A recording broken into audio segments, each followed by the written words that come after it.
Hey everyone, last week new inflation numbers came out and they're on the rise. Headline inflation using the Consumer Price Index or CPI is up 7.1% from last year, the greatest increase since 1982. The rising inflationary pressure is forcing the Federal Reserve to shift gears and begin tightening monetary policy. This will in turn put upward pressure on interest rates, raising the cost of capital for commercial real estate investors. Now, there are three main forces driving up inflation. I think everyone's heard about the first issue, the supply chain. Basically, it's hard to move products from the manufacturer to the customers. This reflects shortages of raw materials like steel and aluminum or computer chips, limitations on overseas manufacturing due to COVID, limitations on foreign port capacity, shipping container shortages, a backlog in US ports like Los Angeles and Long Beach, and a shortage of trucks. Compared to August in 2019, before the pandemic, the total amount of stuff moved by trucks across the United States is down by 5.1%.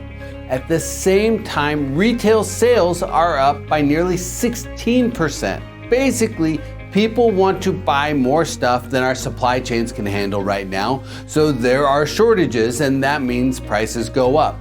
The second issue is the labor shortage. The US has never experienced a labor shortage like this, at least not in the last 22 years that records have been kept. As a result, companies are competing for personnel and that's driving up wages. Average hourly earnings are up about 5% compared to last year, and some industries like accommodations and food services have seen more than 15% cost increases for labor.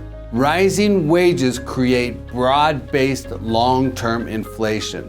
The third challenge is the housing shortage. Basically, there are not enough houses to buy or apartments to rent right now. There are only about 1 million houses for sale in the United States, about 2 months' supply. Normally, we should have 4 to 6 months of supply on the market to maintain stability.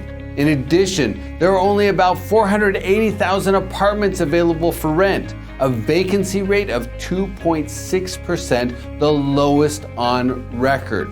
The housing shortage pushed home prices up 14.9% last year, and apartment rents rose 15.5%. Those rising housing costs create long-term inflation. There are other factors pushing up inflation like food costs, gasoline, and energy costs, but the three factors I discussed are contributing the most to core inflation, which is what the Fed is more concerned with. And the Fed will be taking action to curtail the rising costs. Fed Chairman Jerome Powell has already announced that they plan to accelerate the taper of quantitative easing that they put in place during the pandemic. The Fed was buying about $120 billion of treasuries and securities each month to keep long-term interest rates low. They cut those purchases by $15 billion in November and December last year and will make further $30 billion reductions each month in January through March. This will likely put upward pressure on long-term interest rates. In addition, the Fed has announced that they will increase the overnight rate about 3 times or more this year. That will likely put upward pressure on short-term interest rates. So what does this mean for commercial real estate investors?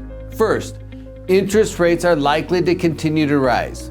The 10-year Treasury rate is already up about 30 basis points from the beginning of December to a little over 1.7%. Second, investors may see more competition bidding on assets. Commercial real estate is viewed as one of the best places to invest money during periods of high inflation, especially properties that can increase rents with the market, like apartments, hotels, and self-storage properties. Rising interest rates and increased investor demand implies that levered yields will compress this year. Basically, more commercial real estate buyer competition will push cap rates lower while the cost of capital or interest rates rise. That means commercial real estate levered returns may tighten. But several property types still offer higher yields. Some well-positioned office assets, retail centers, medical office buildings, and some hotels are still coming to market with higher returns. Also, properties in softer markets, the ones hardest hit by the COVID lockdowns, could offer higher yields and stronger multi-year returns. Remember that even though the commercial real estate outlook for 2022 looks solid, investors need to look forward. They need to keep their eyes on the horizon.